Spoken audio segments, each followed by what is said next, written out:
të bënin koalicion, por pa diçka me konkrete. Tash, si ishte reagimi? Në gjykimin tim, reagimi ishte përkundër arrogancës së vetëvendosës e cila më shumë se një muaj po i blokon themelimin e kuvendit, LDK reagoj shpejt, pra brenda 24 orëve, me njëherë pas konsultimit të personave kryesor përgjegjës brenda LDK, si këtyn përgjegje, pra nuk e zhagitën. Brenda 24 orëve mendoj që është kohë shumë optimale.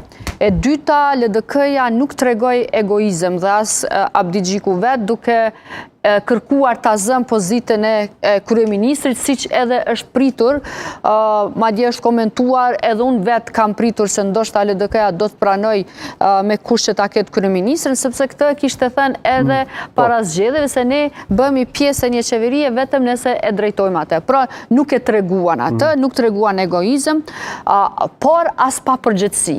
Duke thënë që nuk duam të jemi pjesë e qeverisë, bëni çka doni. Sepse kanë mund ta thonë edhe atë.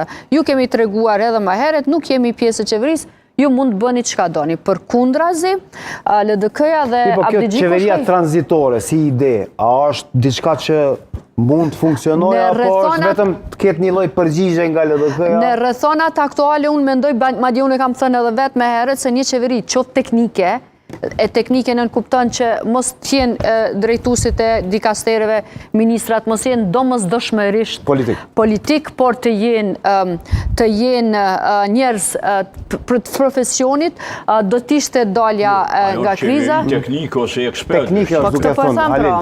Domethënë, ose një qeveri teknike, ose një qeveri ku të gjitha subjektet e marrin përgjegjësinë, por kur është afat shkurtë duhet të ketë edhe agjendën e qartë dhe këtë propozoi Kurti.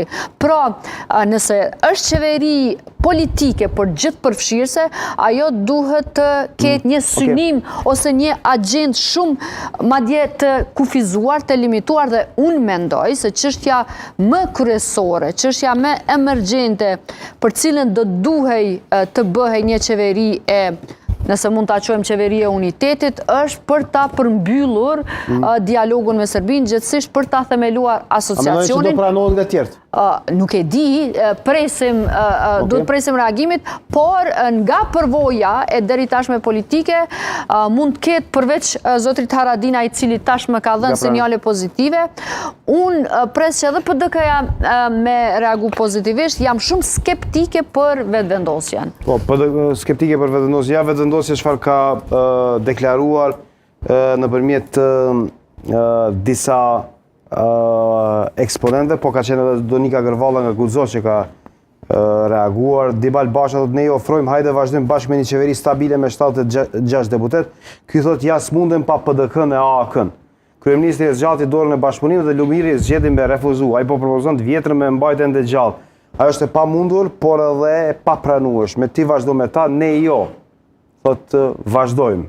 Donika Gërvalla thotë jo pa PDK-n, vetëm bashkë me PDK-n. Ky ishte mesazhi i sotëm i Lumir Abdi Xhikut, kryetarit të lidhjes së re dhe ideatorit të rrugës së re. Ja pse votuesi i LDK-s ka braktisur këtë parti dhe këtë kryetar të përkohshëm. E çka nëse nesër VV-ja ose Kurti e fton PDK-n për koalicion, çka do të thonë pastaj këta? Nga Guxo?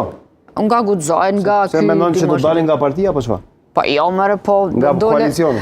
Nuk di pse flasin kur si pyet kush dorën, zemë, si pyet kush në kuptimin si pyet lideri i partisë tyre.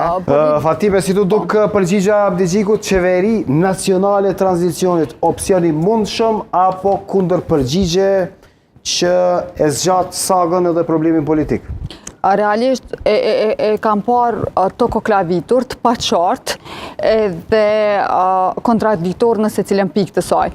E para punës nacionale e tranzicionit, nuk e mendoj që jemi në një fazë të tillë që kërkohet unitet ose përgjegjësi të marrin gjitha partitë shqiptare. Madje kemi pas një reagim të njërës nga përfaqësuesit e komuniteteve cila reagon ashpër, duke u ndjer e përjashtuar nga ideja zotit Abdi Xhikut, po kjo do të ishte më pak problematike, sikur ta kishim pas për shembull një gjendje të jashtëzakonshme, edhe që kërkohet që partitë shqiptare megjithatë të marrin vendime dhe përgjegjësi për të dalë prej krizave si për shembull nëse kishim pas një sulm të madh prej Serbisë ose të ishim kanë gjendje lufte, ose sikur Kosova mos kishte arrit të bëhej shtet,